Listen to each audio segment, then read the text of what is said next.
पाकिस्तान में 1947 से लेके 2018 तक जितने भी इलेक्शन हुए हैं सबके ऊपर ये इल्जाम है कि इन इलेक्शंस में क्या होता है, धांधली होती है, ठीक है, रिगिंग होती है, ठीक है।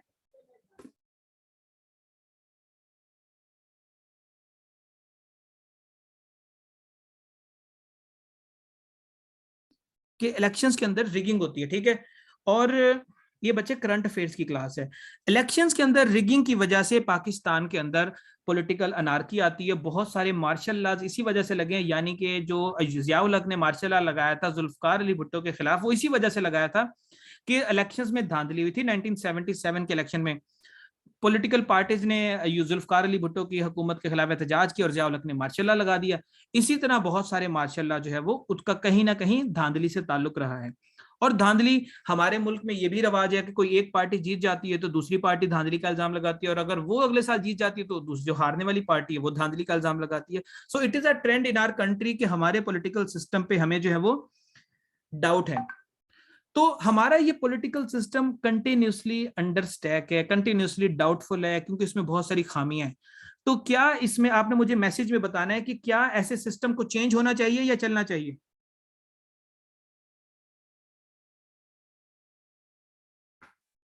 चेंज होना चाहिए, ठीक है, यस कह रहे हैं बच्चे, यस ठीक है। हम इसको चेंज करके बच्चे देखें, हुकूमत ने 2018 के इलेक्शन हुए, फाफेन एक इदारा है, free and fair election network, जो बेसिकली ये कहता है कि 2018 के इलेक्शन कंपैरेटिवली फेयर थे, not fully fair but comparatively fair थे, प्रीवियस इलेक्शंस की निस्बत बेहतर थे, ठीक है, प्रीवियस इलेक्शंस की निस्बत बेहतर थे। लेकिन फिर भी हमारे मुल्क में जो है वो धांधली का इल्जाम लगता है। तो हुकूमत पाकिस्तान ने फिर फैसला किया कि हम लोग क्या करेंगे, सिस्टम में चेंज लेके आएंगे। हम इमरान खान की हुकूमत का एक, ठीक है, इमरान खान की हुकूमत ने शुरू में अपने मंशूर के अंदर ये बात शामिल की हुई थी कि हम लोग क्या करेंगे, हम लोग इलेक्ट्रॉनिक वोटिंग जो है वो मशीन्स लेके आएंगे, इलेक्ट्रॉनिकली वोटिंग करवाएंगे, जिससे धांधली के चांसेस कम होंगे। तो उन्होंने क्या किया, 2021 में ईवीएम लॉ पास किया, जिसमें पाकिस्तान के अंदर इलेक्ट्रॉनिक वोटिंग मशीन्स को इंडक्ट किया जाएगा, और पाकिस्तान में 2023 के इलेक्शन जो है वो इलेक्ट्रॉनिकल होंगे, इलेक्ट्रॉनिक वोटिंग मशीन्स के ऊपर होंगे। और दूसरी जो चीज इसमें इंपॉर्टेंट थी वो थी ओवरसीज पाकिस्तानी जो हैं वो भी वोट डाल सकते हैं, ठीक है। फाफेन बच्चे की इदारा है जो कि डिफरेंट सर्विस करा करता है और आपको रिपोर्ट्स देता है, खासतौर पर इलेक्शंस के बारे में, ठीक हो गया। तो अब अपोजिशन जो है ना पाकिस्तान की, वो बहुत ज्यादा जो है वो नाराज है, वो कहती है कि ये कैसा प्रोसीजर लेके आ गए हैं जो हैक हो जाएगा, इसमें मसले मसाइल बहुत हैं। तो हमें इसके ड्रॉबैक्स या इसकी खुसूसियात या इसकी खामियां पढ़ने से पहले हमें इसको समझना चाहिए कि इलेक्ट्रॉनिक वोटिंग मशीन होती क्या है। बच्चे किसी भी इलेक्टोरल प्रोसेस जिसे इलेक्शन का प्रोसेस कहते हैं, उसके अंदर 4 खुसूसियात होनी चाहिए। नंबर 1, एक तो वो एक्यूरेट होना चाहिए, उसके अंदर एक्यूरेसी होनी चाहिए, उसमें किसी किस्म की गलती के चांसेस नहीं होने चाहिए। सेकेंडली, उसमें अनोनिमिटी होनी चाहिए। अनोनिमिटी मतलब किसी को यह नहीं पता चलना चाहिए कि सानिया ने किसको वोट दिया है, किसी को यह नहीं पता चलना चाहिए कि असद ने किसको वोट दिया, किसी को यह नहीं पता चलना चाहिए कि अफरा ने किसको वोट दिया। ये बात अनोनिमिटी में रहनी चाहिए, ये बात सीक्रेट रहनी चाहिए।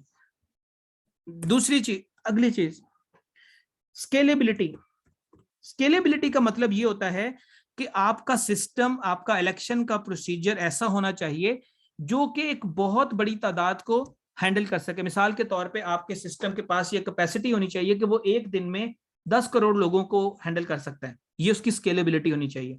ऐसा नहीं है कि आपने जो है एक सिस्टम बना लिया जो 10 करोड़ लोगों को हैंडल करता है, लेकिन इतने ज्यादा लोग आ गए कि वो हैंग हो गया, सिस्टम ही खराब हो गया।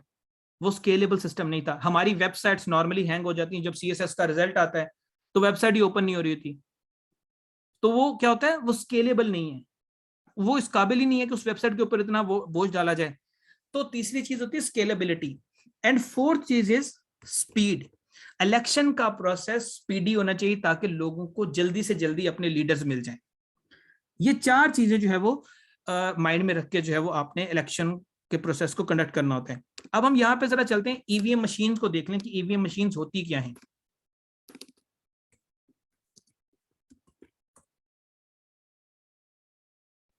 ये आप लोगों को स्क्रीन शो हो रही है? ठीक है, दिस इज योर ईवीएम, ये हम this is your EVM machine, ये आपको यहाँ पे साइड पे शो हो जाएगी, बल्कि ये ज्यादा अच्छी पिक्चर है। ये एक ईवीएम मशीन का जो है वो प्रोटोटाइप मैं आपको दिखा रहा हूँ, एक सैंपल दिखा रहा हूँ। ईवीएम मशीन में क्या क्या चीजें होती हैं? एक आपका होता है बच्चे control unit, this is control unit and this is balloting unit. ये वाला यूनिट क्या होगा? आपका कंट्रोल यूनिट होगा और ये यूनिट होगा बैलेटिंग यूनिट होगा। कंट्रोल यूनिट में क्या होगा? कंट्रोल यूनिट जो है वो ये आपका होगा प्रिजाइडिंग ऑफिसर के पास, या जो रिटर्निंग ऑफिसर होता है। जैसे अब हम जाते थे ना इलेक्शन में वोट डालने के लिए, तो पहले हमें पर्ची मिलती है, फिर वो हमें जो है वो कहता है कि आप जाके पोलिंग बूथ में ठप्पा लगा दें, स्टैंप लगा दें। ये उस भाई के पास होगा, इसको क्या बोलेंगे? Controlling unit. और ये बैलेटिंग यूनिट जो है ये आपके पोलिंग बूथ में पड़ा होगा।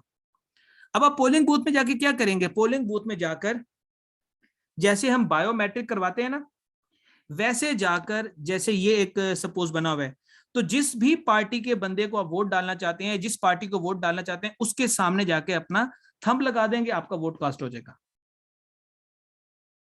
इज इट कॉम्प्लेक्स स्टेप या प्रोसीजर है? ये बड़ा सिंपल प्रोसीजर है।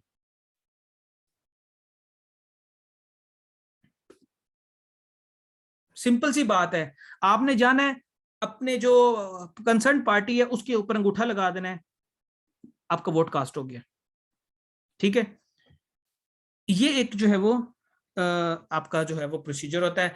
बेल कंट्रोल यूनिट से क्या होगा? जब आप पोलिंग बूथ में जाएंगे तो जो प्रिजाइडिंग ऑफिसर है वो कंट्रोल यूनिट का बटन दबाएगा, इसका मतलब है कि आप अपना वोट कास्ट कर सकते हैं। जब तक वो अपना बटन नहीं कास्ट करेगा, बटन कंट्रोल यूनिट से आपको अलाउ नहीं करेगा, आप वोट नहीं डाल सकते। तो आपको एक दफा वो अलाउ करेगा, आप जो है वोट कास्ट करेंगे, उसके बाद आप दूसरी दफा बटन प्रेस नहीं कर सकते। सिंपल सी बात है, इस पे रोने पीटने की जरूरत ही कोई नहीं है। एक ईवीएम मशीन के अंदर ये जो है ना, यहाँ पर ये जो आपकी बैलेटिंग यूनिट है, इसके अंदर ज्यादा से ज्यादा 64 कैंडिडेट्स का रिकॉर्ड आ सकता है। यानी कि अगर एक हलके में 64 लोग इलेक्शन लड़ रहे हैं ना एक ही हलके के अंदर, तो आप ईवीएम को यूज कर सकते हैं। लेकिन अगर 65 हो जाएंगे तो फिर ईवीएम को यूज नहीं कर सकते, क्योंकि ईवीएम की कैपेसिटी 64 तक की है। क्या आपने कोई हल्का देखा पाकिस्तान में ऐसा जिसमें 64 लोग लड़ रहे हैं? ज्यादा से ज्यादा 3 या 4 लड़ रहे होते हैं, या 5 लड़ रहे होते हैं, या 6 या 10। कोई भी ऐसा हल्का नहीं जहां पे 64 लोग एक दफा पे लड़ रहे हैं। तो ये ईवीएम जो है वो उसके लिए सूटेबल है। और अगर 64 से बढ़ जाती, सपोज को स्पेशल केस आ जाता, तो फिर वहां पर ईवीएम काम नहीं आएंगी। वहां पर आपको फिर वही पुराना तरीकाकार कौन सा है? पेपर का, पेपर बैलेट पेपर जो था ना, उसके ऊपर आपको जाना पड़ेगा। लेकिन अभी तक पूरी दुनिया में ऐसी कोई एग्जांपल नहीं है, तो ये तरीका जो है वो सूटेबल है। अब इसका फायदा क्या है? हमें ये समझना चाहिए कि इसका फायदा क्या है, इसके एडवांटेजेस क्या हैं। बच्चे, आप लोगों को यहां तक अगर बात समझ आ रही है तो मुझे मैसेज में बता दें। अगर किसी को कोई कंफ्यूजन है तो वो भी मुझे बता दें कि सर हम जो है वो बेहोश हो रहे हैं पढ़ के इसको।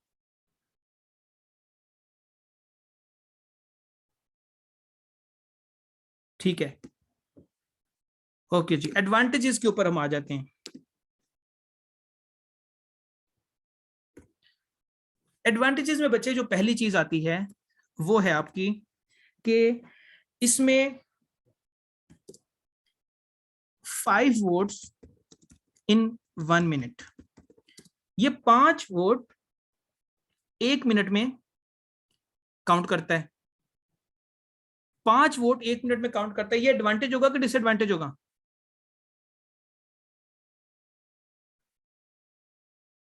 ये डिसएडवांटेज होगा कि स्पीड स्लो नहीं है। अगर पेपर पे जाए तो हम 1 मिनट में 10-20 वोट भी काउंट कर सकते हैं। देखने में ये डिसएडवांटेज लग रहा है but it is an advantage. मैं आपको एक एग्जांपल देता हूं। एक टर्म होती है बूथ कैप्चरिंग। क्या टर्म होती है? Booth capturing. बूथ कैप्चरिंग का मतलब होता है सिंध के अंदर एक गांव, किसी हलके में, बहुत बैकवर्ड हलका है, वहां पर इलेक्शंस हो रहे हैं। वहां पर जो है वो कुछ लोग गए हैं, उन्होंने जाकर पोलिंग बूथ के अमले को जूते शूते लगाए हैं और लगाकर उन्होंने जो है वो पोलिंग बूथ अपने कंट्रोल में कर लिया है। अब वो धड़ाधड़ स्टैंप लगाई जा रहे हैं और पेपर कास्ट किए जा रहे हैं। तो वो 1 मिनट में एक एवरेज इंसान 30 से 40 जो है वो स्पीड के साथ करे तो 30 से 40 वोट लगा सकता है। 30 से 40 जो है वो ठप्पे में जल्दी जल्दी लगा सकता है। लेकिन यहां पर क्या होगा, मान लेते हैं कि किसी ने बूथ को कैप्चर कर भी लिया, किसी ने पोलिंग स्टेशन को कर भी लिया है, तो वो 1 मिनट में कितने वोट डालेगा? 5। 1 मिनट में वो 5 वोट डालेगा। इसका मतलब ये है कि अगर वो 10 मिनट में ज्यादा से ज्यादा 50 वोट डालेगा, उतनी देर में पुलिस आ सकती है, कोई रेंजर्स आ सकते हैं, उस हल्के को बचाया जा सकता है। तो धांधली के चांसेस कम होंगे कि ज्यादा होंगे? कम हो जाएंगे। अगर आप, मैं एक ऐसे बंदे को भी जानता हूं जिनके अकॉर्डिंगली ये जो कुछ लोग, कुछ पॉलिटिकल पार्टीज के लोग हैं सिंध के अंदर, वो विद इन 1 आवर उन्होंने पता नहीं हजारों में वोट कास्ट किए, सिर्फ फेक तरीके से, जो कि इसके ऊपर पॉसिबल नहीं है। इसके ऊपर आप ज्यादा से ज्यादा 500 से 600 वोट, वो भी बहुत हिम्मत करें तो 300 के करीब आप जो है वोट काउंट कर सकते हैं, कास्ट कर सकते हैं, जो कि कोई फायदा नहीं है 1 घंटे के अंदर आपने इतनी मेहनत की। तो ये अब आपका ये जो 5 मिनट में एक मिनट में 5 वोट कास्ट करना है, ये फायदा हो गया क्या नुकसान हो गया? अब ये फायदा हो गया। दूसरी चीज, दूसरी चीज बच्चे इसमें क्या आती है? दूसरी चीज इसमें ये आती है कि इसके अंदर ये होता है कि एक जो कंट्रोल यूनिट होता है, कंट्रोल यूनिट प्रिजाइडिंग ऑफिसर के पास होता है। कंट्रोल यूनिट के ऊपर एक बटन होता है, इसे कहते हैं क्लोज। एक बटन होता है क्लोज का। अगर वो क्लोज का बटन वो प्रेस कर देता है कौन? प्रिजाइडिंग ऑफिसर, तो दोबारा से वहां पर वोट कास्ट नहीं हो सकता, चाहे जितने मर्जी लोग आके धांधली कर जाएं। कैसे करेंगे?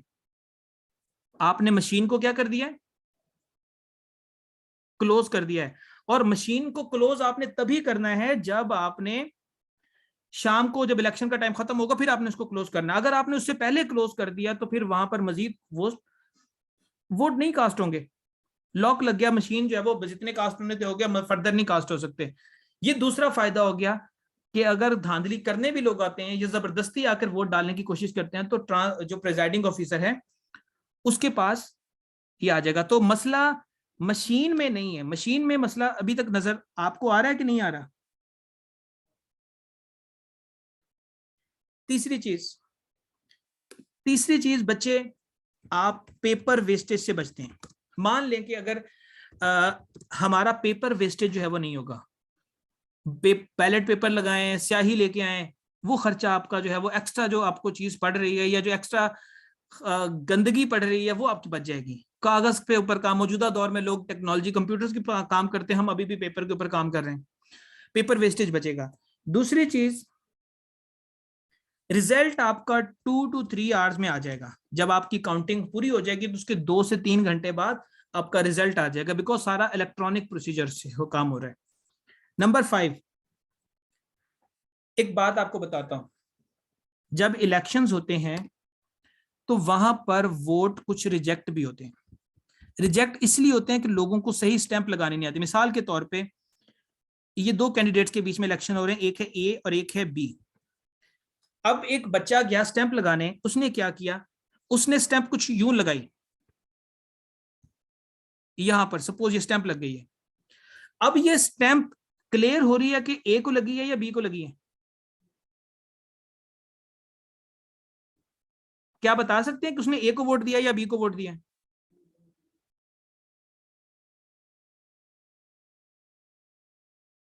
ये क्लियर नहीं हो रहा ना कि बच्चे ए को तो लग रहा है ना, लेकिन ये लाइन इधर भी क्रॉस कर रही है। जब ये इधर क्रॉस कर रही है तो उसका मतलब है ये कंफ्यूजिंग वोट हो गया। हमें तो ए लग रहा है लेकिन ऐसा वोट काउंट नहीं होता, लोगों को नहीं पता होता हमने किस जगह पर स्टैंप लगानी है। एक्चुअल तरीका क्या क्या था, उसे लगानी चाहिए थी यहां पर स्टैंप, ये ए को या इधर लगाता, उसने लगा दी सेंटर में। ऐसा वोट क्या होता है, कैंसल हो जाता है। ऐसा वोट क्या होता है? कंफ्यूज्ड वोट होता है, ऐसे वोट को क्या कर दिया जाता है? रिजेक्ट कर दिया जाता है। अब ये देखा गया है कि किसी हलके में मिसाल के तौर पे एक कैंडिडेट ए था और एक कैंडिडेट बी है। कैंडिडेट ए के वोट बने 90,000,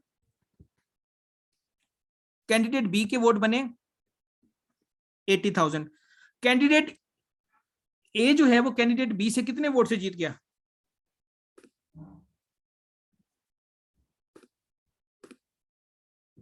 10,000 वोट से जीत गया। लेकिन इलेक्शन कमीशन ऑफ पाकिस्तान की रिपोर्ट के अकॉर्डिंगली उस हलके में जो जीतने वाला था उसका मार्जिन था 10,000, लेकिन उस हलके में 40,000 वोट सपोज रिजेक्टेड हुए,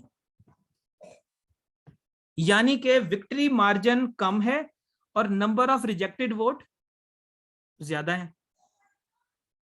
जब लोगों को वोट पेपर पे स्टैंप लगाने का तरीका नहीं पता चल रहा, वो 40,000 वोट हो सकता था कि बी के खाते में चले जाते, बी विनर बन जाता, सही ओपिनियन पता चल जाती। लेकिन हुआ क्या? वो वोट सारे जाया हो गए, जिससे फायदा किसको हुआ? ए को या बी को? हाँ, बी विनर भी हो सकता था, फायदा ए को हो गया। अब फायदा ए को हो गया, अब लोग क्या कहते हैं? लोग ये कहते हैं यार हमने तो सबने जो है वो बी को वोट डाला था, ये ए कैसे जीत गया? अब उनको ये समझ नहीं आती कि भाई हमने वोट ही गलत डाला था, 40,000 वोट हमारे कैंसिल हो गए, गलत हो गए। जो लोग कहते हैं ना धांधली हुई है क्योंकि हमने तो नून लीग को वोट डाला था, बाहर सारी लाइन खड़ी थी, सारी लाइन नून लीग को डाल के गई है, लेकिन उस सारी लाइन में 100 में से 90 बंदों ने तो शायद गलत वोट डाला होगा। ये डिसएडवांटेज है, ये बहुत सा बड़ा डिसएडवांटेज है कि नंबर ऑफ रिजेक्टेड वोट्स की तादाद ज्यादा है किसकी निस्बत? विक्ट्री मार्जिन की निस्बत। तो ये भी एक फायदा है कि इसके अंदर जो है वो क्या होगा कि आप अगर इलेक्ट्रॉनिक तरीके से जाते हैं तो थंब लगाने से वोट कैंसिल हो सकता है? नहीं हो सकता। आपने थंब लगाना, आपका वोट काउंट हो जाएगा। ठीक हो गया। तो ये आपकी जो है वो बच्चे नेक्स्ट चीज होगी। तीसरा एडवांटेज आपको जो है वो, जो पांचवा एडवांटेज आपको ये पता चला कि number of rejected votes, no rejected votes इसमें होंगे ही नहीं, इसमें होने के चांसेस ही नहीं है। तो कंप्लीट आपको ओपिनियन लोगों की नजर आएगी। ठीक है। सो ये आपके बच्चे एडवांटेजेस हैं।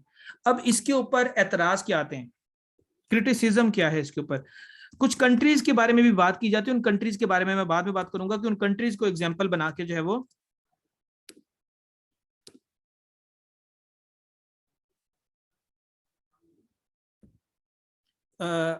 क्या है वो हम देखते हैं। सबसे पहले ये कहा जाता है कि ये हैक हो सकती हैं, हैकिंग इज पॉसिबल। ठीक है। दूसरी चीज, इसके अंदर सॉफ्टवेयर चेंज किया जा सकता है। ठीक है। और तीसरा, चलें अभी दो चीजों पर बात करते हैं। अब मैं आप लोगों के माइक ओपन करने लगा हूं। Now I need your participation. तो आप लोगों ने थोड़ा सा तहम्मुल के साथ पार्टिसिपेट करना है। बच्चे ये जो पहला क्रिटिसिज्म है, आप लोग बोले आपके माइक ओपन है क्या? जी सर। ठीक है। Yes sir. ये जो पहला क्रिटिसिज्म है कि हैकिंग इज पॉसिबल, ये लॉजिकल लगता है कि इलॉजिकल लगता है आपको? Sir illogical. लॉजिकल है, लॉजिकल है, सर लॉजिकल है। लॉजिकल है कि चीजें हैक हो सकती हैं। मौजूदा दौर में हैकर्स क्या नहीं कर सकते? स्टैंड लोन डिवाइसेस हैं तो फिर नहीं हो सकते हैं। एग्जैक्टली। हाँ जी। ये जो सर आपकी इंटरनेट कनेक्टेड होगा तो फिर नहीं सुन, हाँ सुने, देखिए हैक जो आपकी ईवीएम मशीन्स हैं, ये आपकी क्या है? स्टैंड अलोन मशीन्स हैं। क्या है आपकी? स्टैंड अलोन मशीन्स, यानी कि ये इंटरनेट के साथ कनेक्टेड नहीं है। मुझे एक बात बताएं, अगर आपका मोबाइल इंटरनेट से कनेक्टेड नहीं है, क्या ये हैक हो सकता है? नो। No sir. वो जिनी आके कर दे, अलादीन के चिराग से निकल के तो हो सकता है, या कोई और जो है वो काला जादू करके हो सकता है, वैसे हो सकता है, वैसे कोई चांस नहीं है हैक होने का। हमारी ऑपोजिशन को ये बात समझ नहीं आ रही कि यार स्टैंड अलोन मशीन्स कैसे, हालांकि उन्हें बात समझ आ चुकी है कि ये सही कह रहे हैं, लेकिन वो जानबूझ के, क्योंकि इसमें अपोजिशन के भी तो मफादात है ना, उन्होंने भी तो इलेक्शन जीतने हैं, तो ये प्रोसेस अगर शफाफ हो जाएगा तो फिर वो कैसे जीतेंगे। तो ये स्टैंड अलोन मशीन्स है, ये इंटरनेट के साथ कनेक्टेड ही नहीं है, तो कैसे, यानी कि जो है वो कैसे आप इसको हैक करेंगे। तो पहला तो रिजेक्शन यहीं पर आ जाता है। दूसरा, वो कहते हैं कि एक प्रोफेसर थे इंडिया के, उन्होंने जो है वो मिशिगन यूनिवर्सिटी के कुछ स्टूडेंट्स के साथ मिलके एक सर्च किया, और सर्च के अंदर जो है ना उन्होंने क्या कहा, उन्होंने कहा कि जी इन मशीन्स के अंदर अगर थोड़ी बहुत सॉफ्टवेयर अपडेट किया जाए, या सॉफ्टवेयर में इनके अंदर थोड़ी हार्डवेयर चेंजेस की जाए ना, तो ये मशीन हैक हो सकती है। मशीन के अंदर क्या चेंज किया जाए, थोड़ा सा हार्डवेयर, मतलब कोई क्या कहते हैं, कोई नट बोल्ट उल्टा सीधा कर दें तो इसको हैक होने के चांसेस बढ़ सकते हैं। क्या ये बात ठीक है? सर ठीक हो सकती है। ठीक हो सकती है। हो सकती यस है। सर, अगर स्टैंड अलोन मशीन्स हैं तो उनमें अगर कोई डिवाइस बाहर से मतलब लगाई जाए तो फिर उसके जरिए हैक हो सकती हैं। हाँ, उसके जरिए हैक हो सकती हैं, अदरवाइज नहीं हो सकती हैं। देखिए, इलेक्शन कमीशन ऑफ इंडिया ने, कांग्रेस की हुकूमत थी, उन्होंने इनवाइट किया उन लोगों को, उस प्रोफेसर को भी बुलाया, पहले उस प्रोफेसर को बुलाया, उसको कहा ये पड़ी है ईवीएम, तुम्हारे पास 1 हफ्ते का टाइम है, इसको हैक करो। अगर तुमने इसको हैक कर दिया तो हम ईवीएम को खत्म कर देंगे, और अगर नहीं हैक किया देन यू विल बी सूड, आपको जो है वो अदालत में घसीटेंगे हम। वो बंदा 7 दिन तक लगा रहा, वो नहीं हैक कर सका, उसको अदालत में भेजा गया, उसको जेल हुई। फिर कांग्रेस की हुकूमत ने ही, क्योंकि मैं एग्जांपल इंडिया की इसलिए दे रहा हूं बिकॉज इंडिया जो है वो उसके अंदर ईवीएम मशीन यूज हो रही है, और हमारे नेबर में, और हमने भी इंडियन मॉडल को कॉपी किया है। तो इंडिया में जो है वो क्या कहते हैं, इंडियन इलेक्शन कमीशन ने अपनी जो पॉलिटिकल पार्टीज थी उनके रिप्रेजेंटेटिव्स को बुलाया, उन्हें कहा कि आप अपने साथ आईटी एक्सपर्ट्स लेके आए, जो हैकिंग में मास्टर हों, बहुत बड़े एक्सपर्ट दुनिया में आपको कोई नजर आता उसको ले आए। उनसे कहा कि आप ईवीएम्स को हैक करें। Same challenges was put forward by the PTI government. उन्होंने कहा कि ये मशीन पड़ी, इसको हैक करो। जितने भी आपके आईटी एक्सपर्ट्स हैं, अगर कोई आईटी एक्सपर्ट लेके आता है वो हैक कर देता है, तो हम क्या करेंगे, इसको कैंसिल कर देंगे। आप हैक करें, 1 दिन लगाएं, 2 दिन लगा, महीना टाइम ले लें, हैक करें, कोई तो तरीकाकार होगा ना, हार्डवेयर चेंज करें, सॉफ्टवेयर चेंज करें। But they were failed. Similarly our opposition also failed. So क्या जब आप इसको हैक ही नहीं कर पा रहे, अगर आप कह रहे हैं हैक हैक हो जाएगी, हैक हो जाएगी, कैसे हैक होगी, वो तो हो ही नहीं रही आपसे। तो ये आर्गुमेंट उनका, या जो रीजन बताना है इसको ना लगवाने की, बेसलेस है, या इसकी कोई रीजन बनती है? सर फिर तो बेसलेस ही है। फिर तो बेसलेस है ना। उन्होंने अब चैलेंज किया है कि इमरान खान की हुकूमत में भी चैलेंज हुआ है ओपनली, कि आप पूरी दुनिया से कहीं से आपको कोई आईटी एक्सपर्ट मिलता है, कोई माइक्रोसॉफ्ट से बुला लें, कोई हैकर्स बहुत बड़े बड़े हैं उनको बुला लें, उन्हें कहीं हैक करें इसको, हार्डवेयर चेंज करके किस तरीके से भी, तो ऐसा पॉसिबल ही नहीं हो सका। सेकंड थिंग, इसका मतलब है ये भी एक बेसलेस आर्गुमेंट है। तीसरी चीज बच्चे, वो कहते हैं जी कि इसका सॉफ्टवेयर जो है वो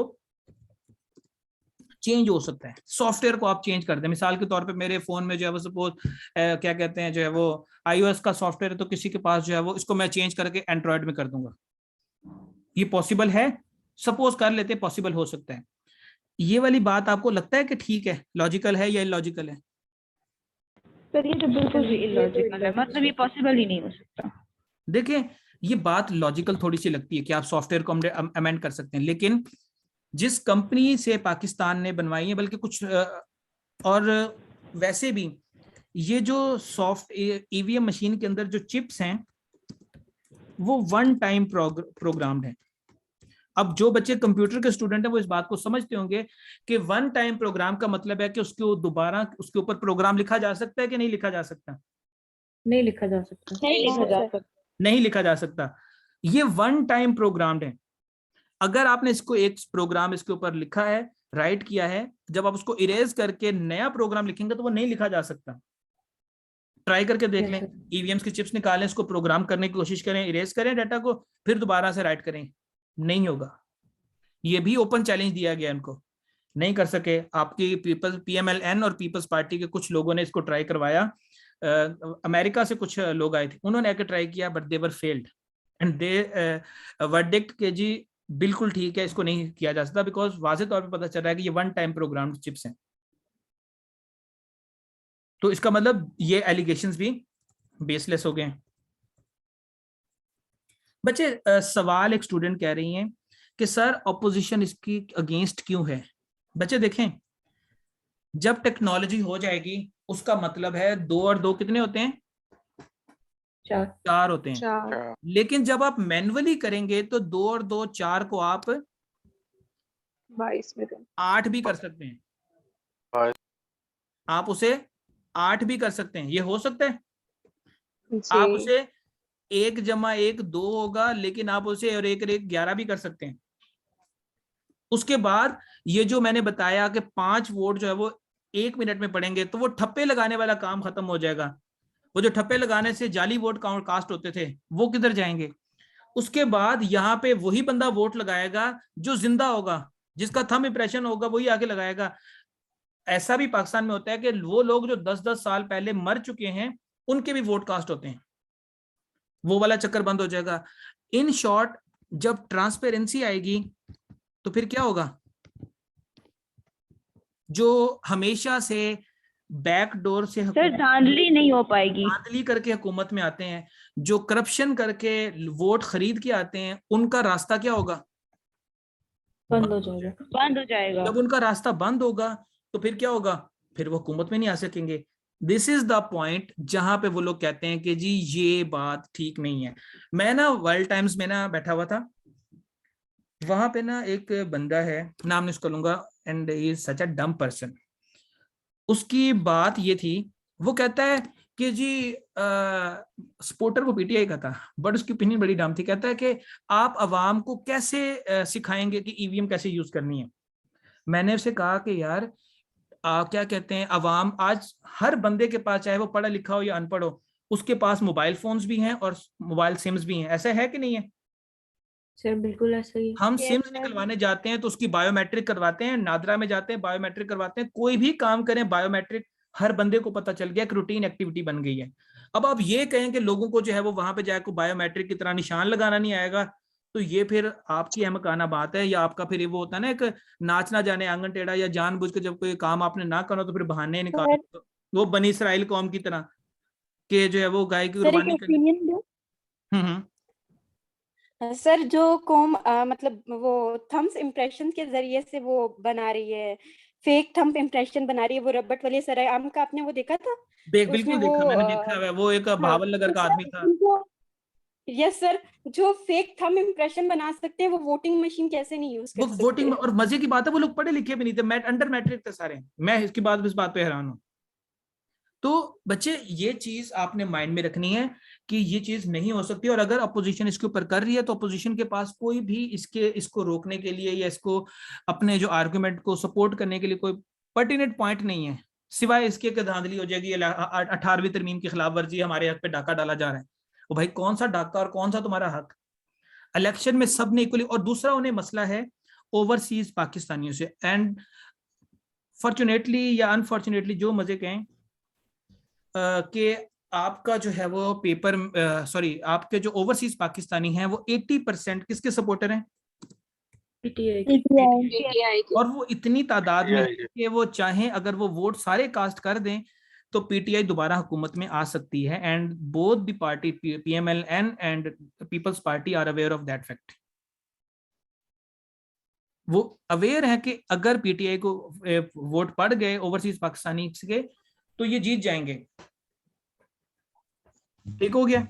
तो ये भी एक सर एक क्वेश्चन था one by one. Sir, overseas Pakistani का हक बनता है कि वो वोट करें पाकिस्तान में जब उनको यहाँ का कोई हालात नहीं पता, ग्राउंड रियलिटीज नहीं पता होती। तो मैं आपको एक बात बताता हूँ, सर मेरा भी यही ओपिनियन था। आपका सुने आपका कोई रिलेटिव रहता है पाकिस्तान से बाहर?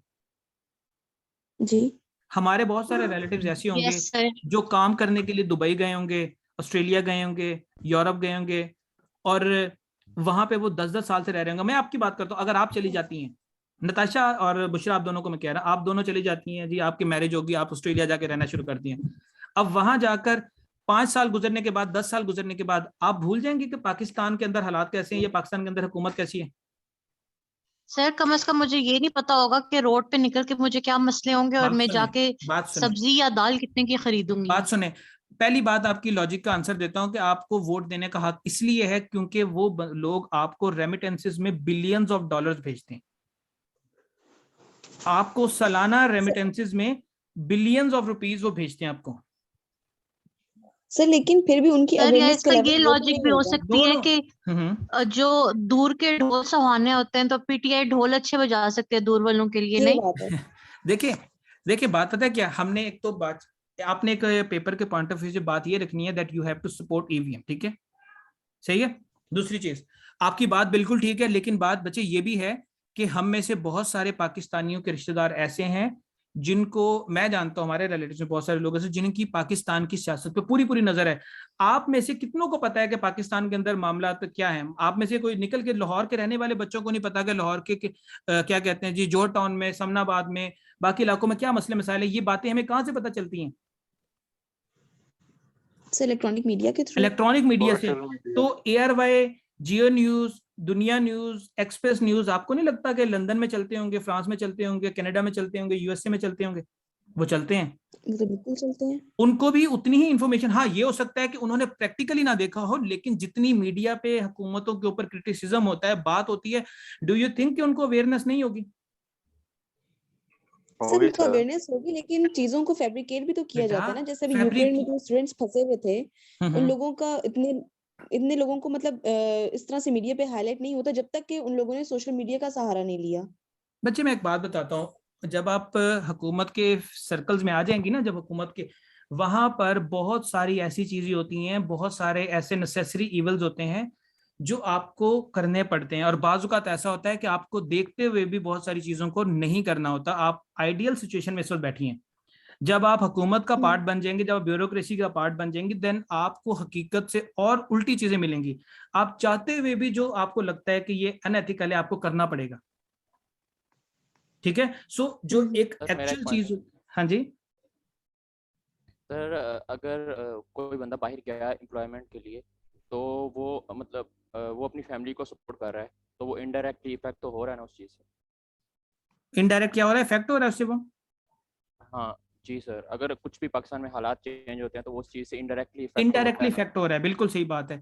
और यार उनका हक है, मैं सीधी सी बात समझता हूँ कि उनका, मैं PTI का सपोर्टर नहीं हूँ, मेरे कायद जो है वो लंदन भाग गए हैं, लेकिन उनके छोटे भाई तो मेरे कायद है ना, मैं नून लीग का सपोर्टर हूँ। लेकिन बात ये है कि जो असल चीज है भाई, ओवरसीज पाकिस्तानियों का हक है दुनिया जहान में, सिर्फ पाकिस्तान में नहीं, दुनिया में ये रूल है कि आप अपने जो सिटीजन्स होते हैं उनको ओन करते हैं। इंडिया के कई जितनी आबादी है ना, उनकी तकरीबन जितने लोग उनके बाहर के मुल्कों में रहते हैं, उनका एक नया मुल्क बन सकता है। 5-7 करोड़ लोग उनके बाहर रहते हैं, वो भी ओन करते हैं। अमेरिका ओन करता है, हर मुल्क ओन करता है, तो हम क्यों नहीं ओन करेंगे? हम भी उन्हें राइट देंगे। उनका राइट है प्रॉपर, पाकिस्तान के प्रोसीजर में हो सकता है कि वो उससे फायदा नून लीग को, जो नून लीग जीत जाए। लेकिन सर जिनके पास ड्यूअल नेशनैलिटी है, क्या उनको भी ये राइट होगा? बच्चे और क्यों देखिए, होना चाहिए? Overseas Pakistani dual nationality holder ही होते हैं ना। अब जैसे कि अब बहुत सारे रिलेटिव हमारे हैं जिनके पास, जिनको ID card government of Pakistan की तरफ से इशू किया गया है, उनके पास अपने फॉरेन कंट्री का भी और पाकिस्तान के दोनों पैरेलल वो लेके एड्रेस चल रहे हैं, तो वो डुअल नेशनलिटी उनके पास होगी कि उनके पास स्वीडिश नेशनलिटी भी और पाकिस्तानी नेशनलिटी भी है। तो वही ओवरसीज पाकिस्तानी होंगे ना जो रहते पाकिस्तान से बाहर हैं, but they have right to cast vote because उनका जो ओरिजिन है वो पाकिस्तान है। चलें, उसके बाद बच्चे, हाँ जी, एक और चीज आती है, एक और इशू ये आता है, वो कहते हैं कि ये कैसे पता चलेगा कि मैंने जिस बंदे को वोट डाला था वोट कास्ट भी उसी को हुआ है। टेक्स्ट मैसेज आएगा सर मोबाइल। वो टेक्स्ट मैसेज तो फेक भी आ सकता है, ठीक है। Text message is not approve. देखिए अब यहाँ पे दोबारा वापस चलते हैं। मैंने आपको एक मशीन दिखाई थी, ये स्टार्ट में जो मैंने कहा था कि आपको बताता हूँ क्या चीज है वो। ये मशीन बच्चे, ये नजर आ रही है आपको? इसको बोलते हैं इसको बोलते हैं वीवीपैट। क्या बोलते हैं? VVPAT, voter verified paper audit trail. ये मशीन क्या करती है, जब आप अपना यहाँ पे थंब लगाएंगे तो आपका जो है वो यहाँ पर आ जाएगा जी, कि ये स्क्रीन पे आपको शो हो जाएगा कि आपका वोट मुस्लिम लीग नवाज को पड़ा है, आपका नाम ये है, आपका सीरियल नंबर ये है, ये इस पेपर के ऊपर, इस स्क्रीन के ऊपर आपको शो होगा। आपने स्क्रीन पे देखना है, 7 to 8 सेकंड तक ये स्क्रीन पे नजर आता रहेगा। उसके बाद ये पर्ची कटेगी और पेपर में गिर जाएगी, इस बॉक्स में गिर जाएगी। तो यहाँ सर इसकी जो रिसिप्ट बनेगी, सॉरी टू इंटरप्ट सर, इसकी जो रिसिप्ट बनेगी वो हमें मिलेगी, मतलब जो हम एंड यूजर्स हैं वो उनको मिलेगी या नहीं? नहीं, ये उसको नहीं मिलेगी, ये अंदर ही जाएगी। आपको पर्ची कोई नहीं मिलेगी, कोई रसीद कुछ तरह की नहीं, सिर्फ आपके अंगूठे पे स्याही लगेगी कि आपने काम दिखा दिया अपना। हाँ, ये पर्ची देने से आपकी सिक्रेसी खत्म हो जाएगी। हमने स्टार्ट में पढ़ा था ना कि किसी भी इलेक्टोरल प्रोसेस में अनोनिमिटी होना जरूरी है, ठीक है? Okay sir. तो बच्चे अब ये वाली चीज भी आपकी काफी हद तक वो मसले को खत्म करती है कि नहीं करती? जी सर। करती है। तो इनडायरेक्टली इसको थोड़ा सा हम इसको कल भी कंटिन्यू करेंगे, लेकिन अभी तक जो हमने पढ़ा उससे आपको क्या लगता है कि ईवीएम होनी चाहिए या नहीं होनी चाहिए? यस या नो? Just one. होनी चाहिए। जो लोग कहते हैं हुकूमत, अगर अपोजिशन कहती है कि ये नहीं होना चाहिए, तो क्या अपोजिशन का हक है कि धांधली का इल्जाम लगाए? वीवीपैट का दोबारा से बता देना बच्चे इसको फिर कल पे कंटिन्यू कर लेंगे। मैं इसकी रिकॉर्डिंग अपलोड करूंगा, इसकी रिकॉर्डिंग शेयर करूंगा। सर एक क्वेश्चन था कि रिसिप्ट जिसके पास जाएगी अगर वो धांधली करे तो क्या होगा? किसके पास जाएगी? आपने कहा कि रिसिप्ट निकलेगी ना, निकलेगी नहीं, ये वो जो सामने मशीन